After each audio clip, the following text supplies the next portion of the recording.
अस्सलाम वालेकुम। आज हम एक नए टॉपिक के साथ हाज़िर हुए हैं। आज का टॉपिक जो है वो है reflexive pronouns versus emphatic pronouns. अब एक चीज़ याद रखें कि ये रिफ्लेक्सिव और एम्फेटिक प्रोनाउंस थोड़े सेम लगते हैं और बहुत सी कन्फ्यूजन क्रिएट करते हैं रीडर्स में और इंग्लिश लैंग्वेज के लर्नर्स में। हमेशा याद रखें कि अगर इनकी डेफिनेशन की बात की जाए तो ये जो रिफ्लेक्सिव प्रोनाउन है it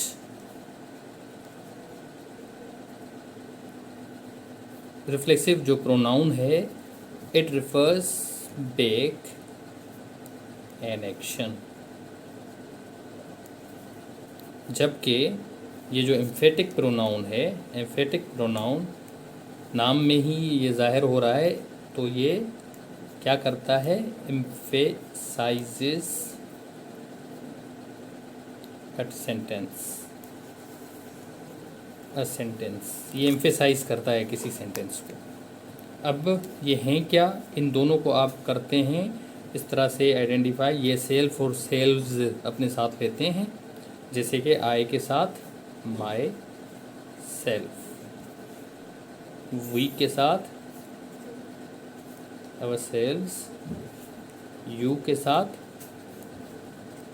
your selves are yourself singular case में, दे के साथ देम सेल्व्स। इसी तरह से ही के साथ हिम सेल्फ, शी के साथ हर सेल्फ, इट के साथ इट सेल्फ यूज़ होता है।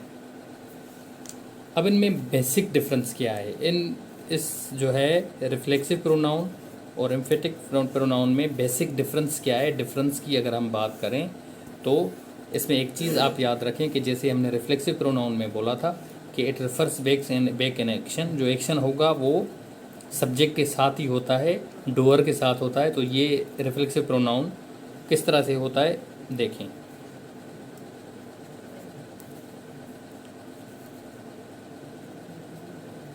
Hina injured herself, Hina injured herself।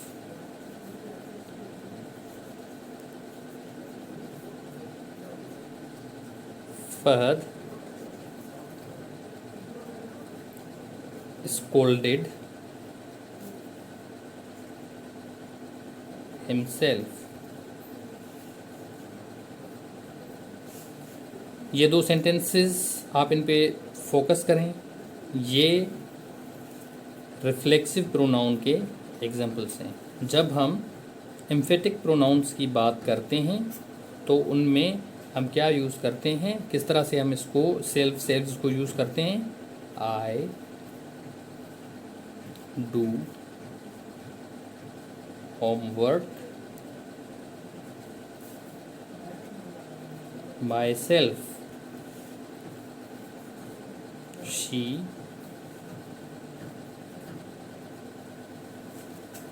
draws a painting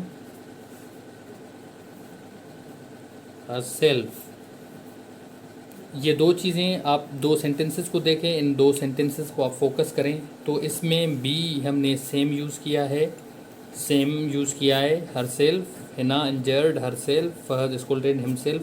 और इस एम्फेटिक प्रोनाउन में भी हमने क्या किया है, सेल्फ और सेल्व्स का यूज़ किया है। तो हमेशा याद रखें कि ये दोनों एक जैसे ही लगते हैं, मगर इनको आइडेंटिफाई करने के लिए बेसिक एक चीज़ वो ये है कि ये जो रिफ्लेक्सिव प्रोनाउन होता है, it refers back an action.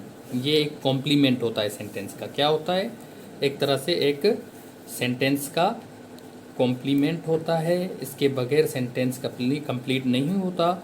और इसका जो एक्शन होता है वो रेफ़र करता है सब्जेक्ट का, यानी कि हिना ने खुद को ज़ख्मी किया, फ़हद ने खुद को डांटा।